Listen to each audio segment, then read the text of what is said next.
Okay, I'm going to introduce to you the new function of the online program called rEgroCHK, which is can be accessed.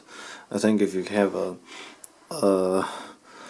Explorer here, no matter it is in your personal computer or mobile phone, you can always click on the link from the home page, which is here, and it gives you a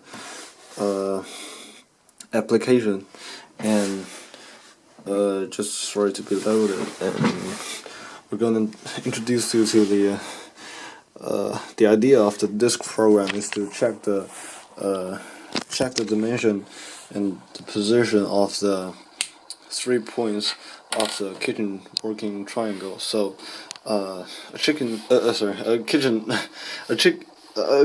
working triangle, is basically this area enclosed by the 3 points. So I'm assuming this is a kitchen 4x4, which you can see the 4 meters here, 4 meters here, and I'm doing this demonstration using a whiteboard, but you could use a mock-up model or anything like a scale, an up to scale drawing, or you can use the designing software like computer aided designing, and use the measurement, take the measurement from the 3 point. But let's just do it very simply. So the width of this is gonna be 0.6 meters. So you gotta be, this is 0.6, this is 0.6, and this is also 0.6, and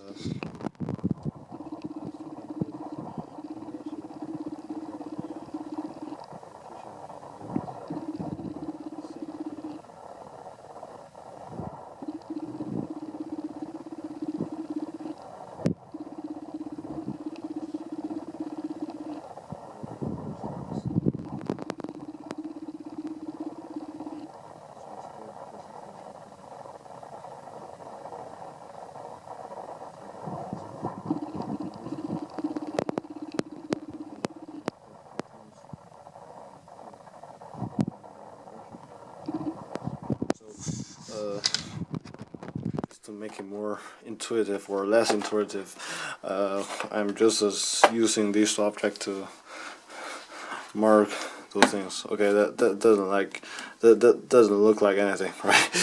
So the 3 points are limited because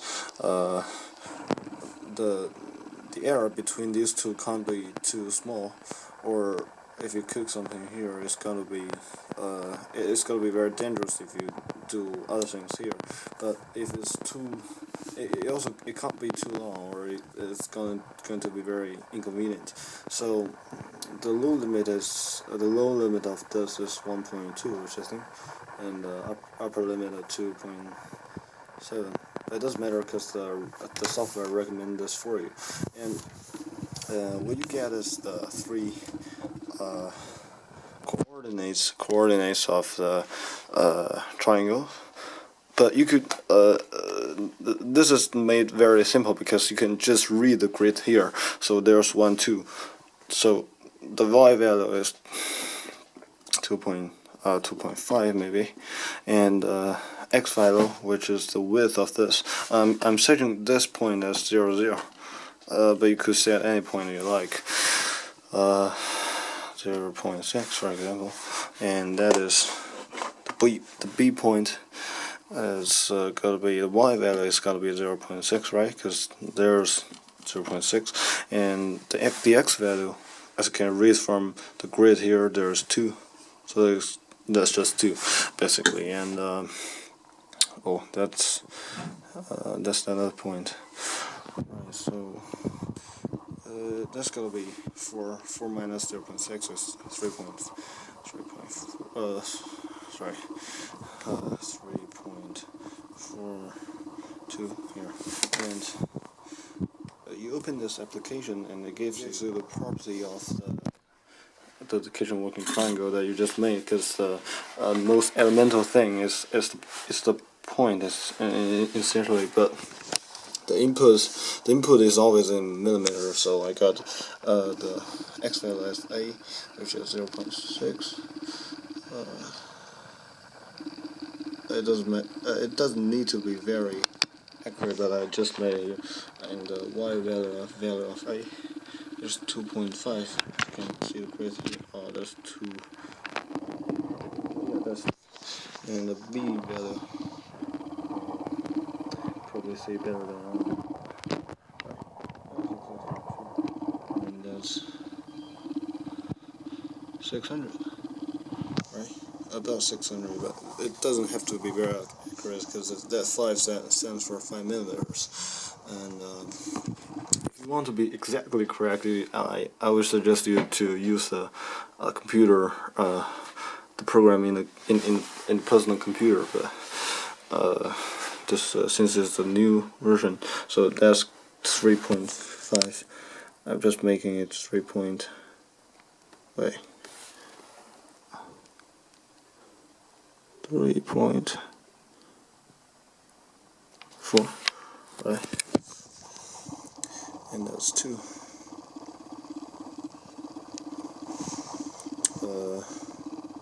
Right? And it gives you the triangle looking like this, but you know, the limit of x lab and y lab isn't to the same scale, but also that might be updated later, because it's statistically plotted, and just to give you a little bit of intuition. So the way it works is by providing with you these numbers. So it tells you that the side is 2.02, 2.83, 2.38. If the dimensions, if the position are very exact. So the side stands for the opposite side of the equation. So if you name that, let's just remove this object. If you name that A, so the side is going to tell you it's the opposite thing. I'll call that A, right? So that is 2.02.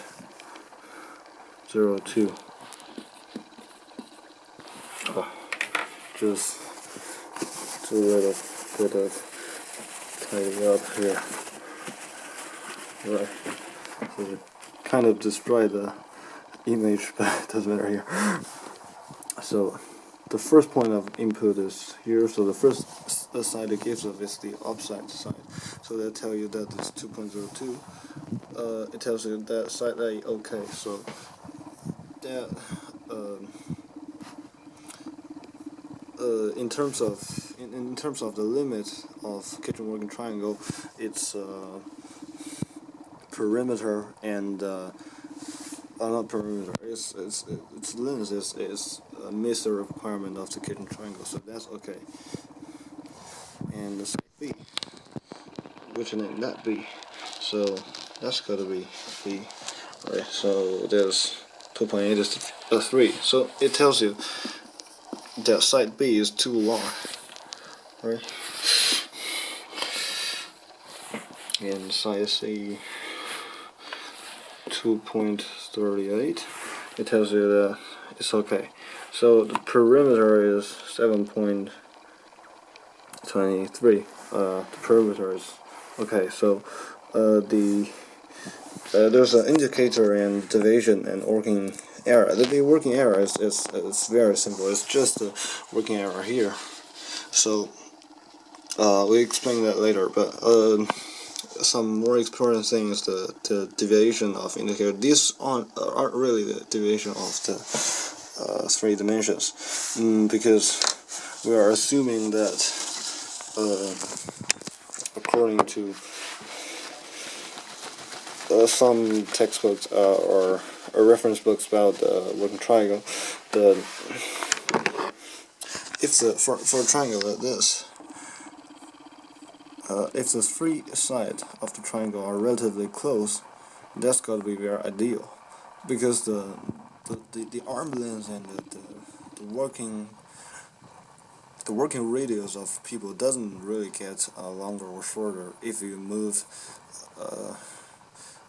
you move in a kitchen normally, but geometrically, sometimes geometrically, it's impossible to achieve a perfect triangle, a perfect that's called equity.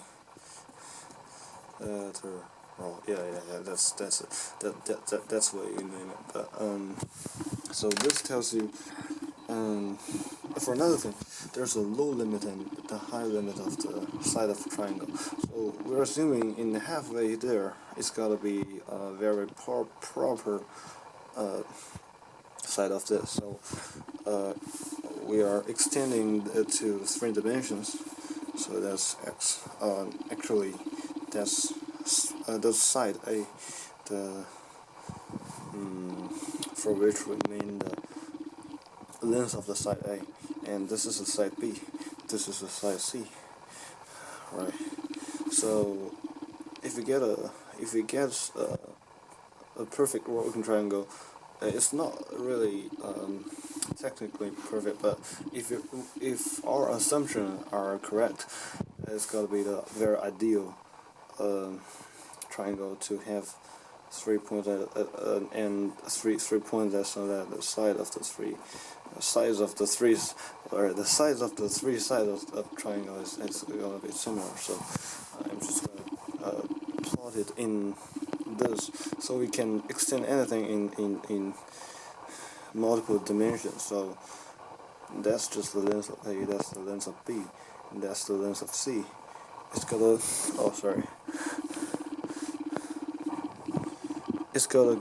gives us a point that have the coordinate of A, B, C.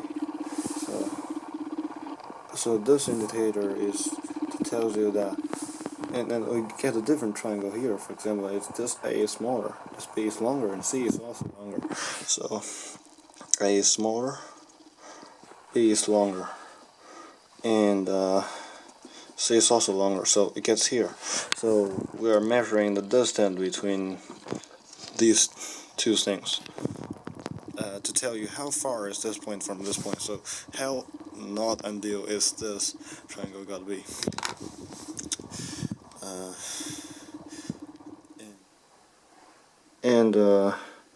Alright,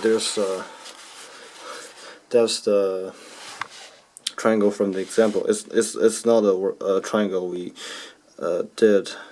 It's not a triangle we did last time. Because if you want to save the result, I would suggest you to take a screenshot of this or just record it in some other ways, and later we will probably code a different section which enables you to download a table so that you can compare and contrast different things in a data table, or I would suggest you to use the statistical software later. So this triangle has the division of 0.43, so it tells you that this point is 0.43 away from the ideal thing.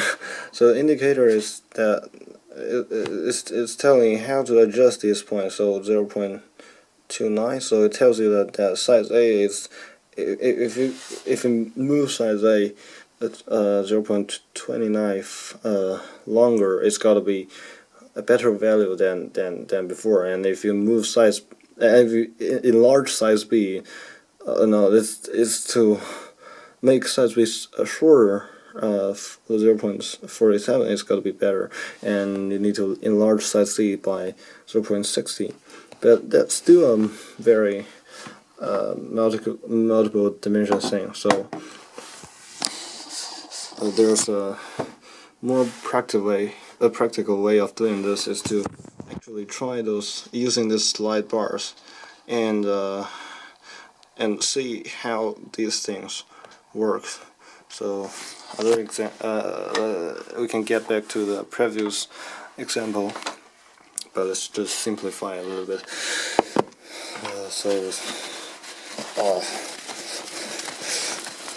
That's just wasting paper, but right. So previous examples is that we get a triangle like this, and this A, B, C. This could be 2, 0.6. No, that's 0.6, 2.5. That's 3.42. Alright, so sometimes you get these 2 points are fixed. The reason that these 2 points are fixed is that very likely they are restricted by your layout. So to make the triangle faster, to make this triangle larger, we need to move this point upward, so that when this side doesn't change much, is it called high? I just call it H. This H is gonna be larger, and for the B, the stove is sometimes limited by the position you gotta put your like a refrigerator, cupboard, or something, because it has to be kept away from some point. So these 2 points are very likely to be restricted, and the only way we can adjust this to make a better plan, assuming we are these are only true if we're assuming that you are using a peninsular layout. If you're not using this layout, you can compare with other things, but still using similar way of sorry, that's called something. It's that you can move the A point upward or downward and see how does it change. So let's do this. Oops.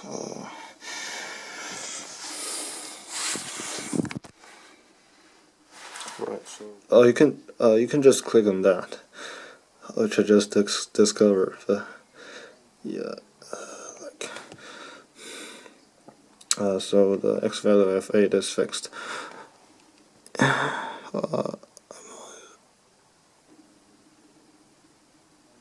Or maybe a little bit inaccurate. So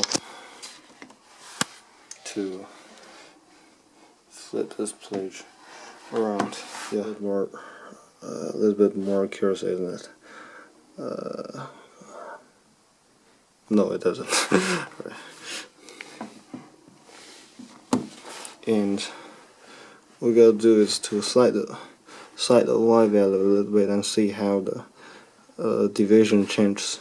So it's 2.2 meters, and to put it 2.2 meters. Side B is still too long, however, and the division is 1.09. So let's switch it down a little bit, which indicates that this gotta move this in this direction a little bit. Right, that's 2 meters. Okay, the division is smaller, but it doesn't always give you an optimized thing, because when you move down this point, these 2 sides are gonna be smaller. Okay, so the area of the triangle also decreases. So if that count to a very large extent, that might not be a very good option. So as you see, the side B is too long. Alright, so just move down a little bit. So there's 1.4. Oh, still too long anyway. So if that happens, it tells you that there's some problem with the layout, because however I move this one, that side is still too long. That probably means that this separation need to be shortened. So either you put the layout here, or you think of another way of doing this. So to make a good to search for the point of that one certain point, there are a lot of ways of doing this, but one way is through the visualization, which now can only be accessed to R, because I failed to build a flip page with it, because the reactive function doesn't work really well with the HTML page. So yeah, and so that's gonna be explained in another video.